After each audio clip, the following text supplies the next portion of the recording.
Հավանաբար գիտեք, նոյեմբերի 18-ին ավարտվում է վարույթը եւ ՀՑԿՀ-ն արդեն առաջիկա մեկ շաբաթ 10 օրին պետք է նիստ գումարի։ Մինչ այդ օրենքով սահմանված կարգով 3 օր առաջ պիտի արդեն իր վերջնական եզրակացության նախագիծը հրապարակի եւ մյուս կողմը ծանոթանալու հնարավորություն է ունենալու, որպեսզի դիրքորոշում ձևավորած ներկանա ՀՑԿՀ նիստին, բայց ես որպես ժամանակավոր կառավարիչ 3.5 ամսվա կառավարման շրջանում ինքս ուսումնասիրությունների, այդ թվում նաև վերահսկողության, օրենքով վերապահված լիազորությունների շրջանակներում, այդ թվում նաև պետական լիազոր տեսչական մարմինների, լիազոր մարմինների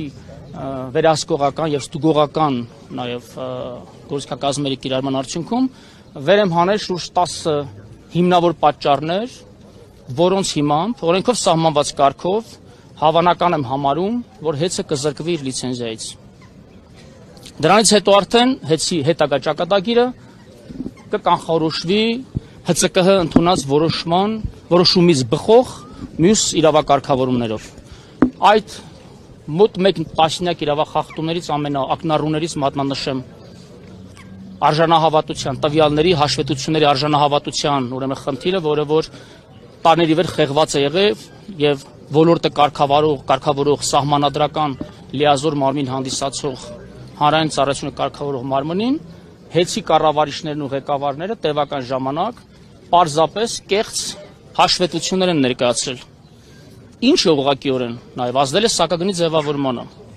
Երկրորդը ՀԵՑ-ը իր բնականոն գործունեությունը իրականացնելու համար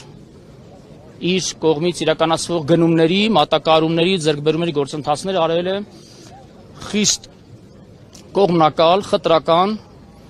գնումների գործընթացների, այդ թվում նաև ՀՑԿՀ կողմից սահմանված նորմերին խիստ հակասող ձևաչափերով, դրանով ստեղծելով տնտեսական փակ մենաշնորհային արժեշղթա եւ գերշահույթների միգրացիա է կատարել ՀԵՑ-ից դեպի Տաշիր ընկերությունների խմբին ուղիղ կամ անուղղակիորեն փոխկապակցված այլ տնտեսվարող սուբյեկտներ եւ տարիներ ի վեր տասնյակ միլիարդավոր ներդրումային ծրագրերը իրականացվել են Տաշիր ընկերությունների խմբի աֆիլիացված տնտեսական միավորների կողմից փակ պահելով էներգետիկ համակարգում որևէ երրորդ խաղացողի ներգրավումը եւ դրանով իսկ խոչընդոտելով ոլորտի զարգացմանը։ Երրորդ կարևորագույն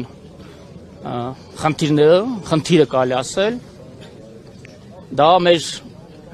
կառավարությունից, ՀՑԿՀ-ից ու հանրությունից ՀԵՑ-ի իրական տեխնիկական էներգետիկ կարողությունների վատթար, ծայրահեղ վատթար վիճակի թաքցնումն է եղել, որով պայմանավորված արհեստականորեն իջեցրել են ցանցում կորուստների ցուցանիշները, դրանով եւ կատարելով, այսպես ասած, ՀՑԿՀ-ի կողմից առաջադրված պլանների փաստաթղթավորելով կատարումը, ինչպես նաև ահռելի ծավալների իմ գնահատականներով տասնյակ միլիոնավոր կիլովատ-ժամ քանակ էլեկտրաէներգիայի ստվերային շրջանառություն ունենալով, որը որ շատ ցանցերում արդեն իսկ ձեռքի տակ եղած փաստերով կարող եմ ասել,